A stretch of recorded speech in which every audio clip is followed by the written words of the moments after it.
திருச்சி சாதனா அப்படின்னு சொன்னா நிறைய பேருக்கு தெரியாது. சோ அவங்களுக்குலாம் நீங்க என்ன சொல்ல விரும்புறீங்க? நம்ம சேனல் அவங்க வந்து வீடியோக்குள்ள வந்துட்டோம். அங்கே நல்லா ஜம்கான போட்டு உட்காந்து எப்படா தெரியும் அங்க. ஹாய் ஹலோ வணக்கம், உங்கள் ஜனா சதீஷ். இனியன் எல்லாரும் எப்படி இருக்கீங்க ஃப்ரெண்ட்ஸ்? நாங்கள் ரொம்பவே நல்லா இருக்கோம். நீங்கள் எல்லாரும் எப்படி இருக்கீங்க? இன்னைக்கு நம்ம எங்கே வந்திருக்கோம் அப்படின்னா வந்து நம்ம திருச்சி சாதனா அப்படின்னு சொன்னால் நிறைய பேருக்கு தெரியாது. திருச்சி சாதனா ஆண்டி வீட்டுக்கு தான் வந்திருக்கோம். உனக்கும் ஆண்டியா?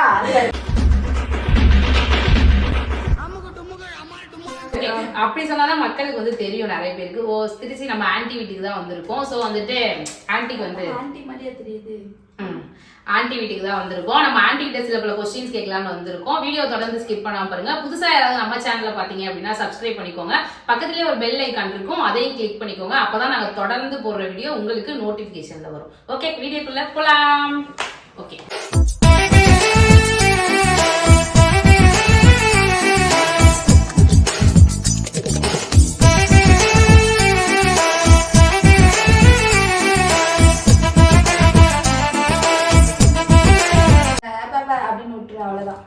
ரூட் மாறி போயிட்டே இருக்கு. சரி வரலாம். வணக்கம் வணக்கம் வணக்கம். இப்பதான் வணக்கமே சொல்லுங்க.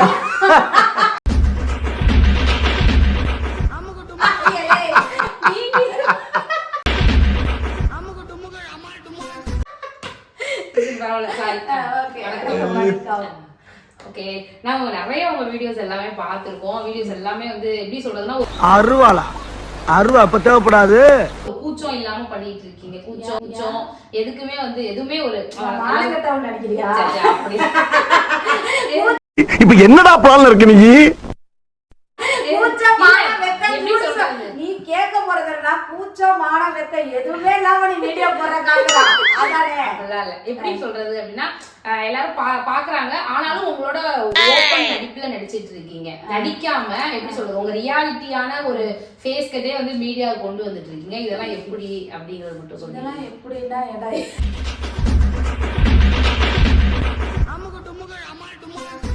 எப்படின்னா மாமா இதெல்லாம் எப்படின்னா நான் என்ன சொல்றேன்? இதுக்கு பதில் மட்டும் சொல்லுங்க. பதில் நீங்க தான் சொல்லணும். இல்ல எனக்கு தெரியல. நான் எதாவது பழகிடுச்சு. இல்ல நான் அப்போ வந்து இப்படிதான் அப்படிங்கறத சொல்லுங்க.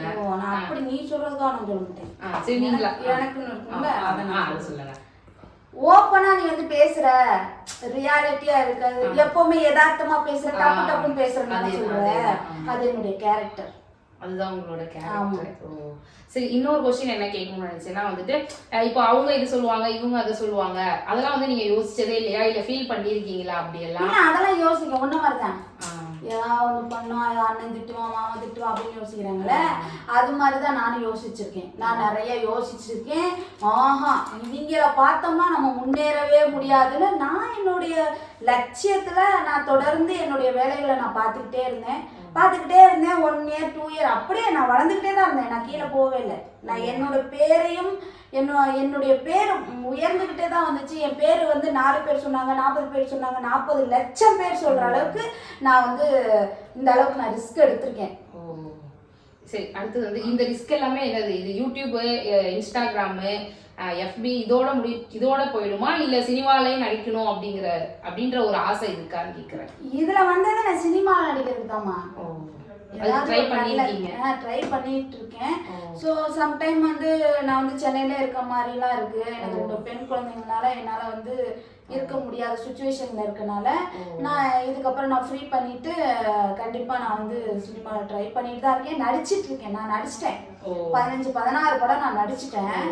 அதெல்லாம் சின்ன சின்ன ப்ராஜெக்ட்ல போனதுனால அந்த படம் வெளியே வருமா வராதான்னு தெரியாது. இப்போ 2 ப்ராஜெக்ட்ல நல்ல படம் நடிச்சிட்டு இருக்கேன். ஸோ அது வந்துச்சுன்னா கடவுள் புண்ணியம். எனக்கு உங்களுக்கு நல்லதே நடக்கணும்னு நானும் ப்ரேயர் பண்ணிக்கிறேன். ஓகே, அடுத்த क्वेश्चन என்னன்னா, என்ன क्वेश्चन அப்படி கேக்குறது? அவ்வளவுதான். ஓகே, இப்போ வந்து நிறைய பேர் நிறைய யூடியூப் சேனல் எல்லாமே வச்சிருக்காங்க. நிறைய பேர் 1 வருஷம் 2 வருஷம் ஏன் 5 வருஷம் கிட்டக்க நிறைய பேர் கஷ்டப்பட்டுட்டு தான் இருக்காங்க. ஆனா யாராலையும் வந்து முன்னுக்கு வர முடியல. இன்க்ளூட் நாங்களா கூட இருக்கலாம். ஸோ அவங்களுக்குலாம் நீங்க என்ன சொல்ல விரும்புறீங்க நம்ம சேனல் மூலமா? நான் அவங்களுக்கு சொல்ல வேண்டியதெல்லாம் அவசியம் இல்லை, உங்களுக்கு தான் சொல்லணும். ஏன்னா நீங்க தான் வளர வேண்டியவங்க. நீங்க என்ன பண்ணணும் அப்படின்னு பாத்தீங்கன்னா, மக்களுக்கு என்ன பிடிச்சிருக்கோ அந்த இதை எடுத்துட்டு அந்த பாயிண்ட் ஆஃப்ல போய் நீங்க ஒரு நடிக்கிற திறமை திறமையை நீங்கள் உருவாக்கி உங்கள் ஃபேமிலிஸோட நீங்கள் ஒரு நல்ல நல்ல வீடியோ கிரியேட் பண்ணி மக்கள் வந்து முகம் சுளிக்காத அளவுக்கோ காமெடி, இப்போதைக்கு காமெடிக்கு ஆளே இல்லை, அதனால அவங்க சிரிக்க வச்சா மட்டும் போதும், சிரிக்கவும் சிந்திக்க வச்சா மட்டும் போதும். நீங்கள் ஒரு இடத்த பிடிச்சிருவீங்க கண்டிப்பாமா. நீங்க ஒரு இடத்த பிடிச்சலாம் அதுக்கான எஃபெக்ட் கண்டிப்பா. ஹஸ்பண்ட் இல்லாம ஒய்ஃப் கிடையாது, ஒய்ஃப் இல்லாம ஹஸ்பண்ட் இது கிடையாது. 2 பேரும் இணைஞ்சாங்கன்னா இன்னைக்கு இருக்க காலகட்டத்துல ஒரு பெண் வந்து தனியா நின்று எவ்வளவு உயரத்துக்கு வந்திருக்கா. அதுவே அந்த பொண்ணுக்கு வந்து ஒரு ஆண் கூட துணையா நின்னாங்கன்னா அவங்க இன்னும் எவ்வளவு வருவாங்க. அதுதான் அந்த ஒரு ஒற்றுமை இருந்தா போதும். நீங்க நல்லபடியா வந்தா போதும். நீங்க நல்லா வருவீங்க. All the best. கண்டிப்பா வரணும். இதுக்கான ரிஸ்க் நீங்க கண்டிப்பா எடுக்கணும். சக்சஸ் பண்ணிட்டு வந்து பேசலாம். ஏன்னா அந்த ஜனா சதீஷ் சேனலை வந்து நீங்க முக்கியமா சப்போர்ட் பண்ணி சப்ஸ்கிரைப் பண்ணணும், பெல் ஐக்கானை கிளிக் பண்ணணும். மேலும் நீங்க வந்து தொடர்ந்து இவங்களோட வீடியோஸை நீங்க பார்க்கணும் அப்படின்னா பெல் ஐக்கானை கிளிக் பண்ணா மட்டும்தான் உங்களுக்கு நோட்டிஃபிகேஷன் வரும். மறக்காதீங்க, என்னைக்குமே மறந்துடாதீங்க. ஃபேமிலி விளாக் பண்றாங்க. So thank you so much. உங்கள் திருச்சி சாதனா. பை. ஓகே.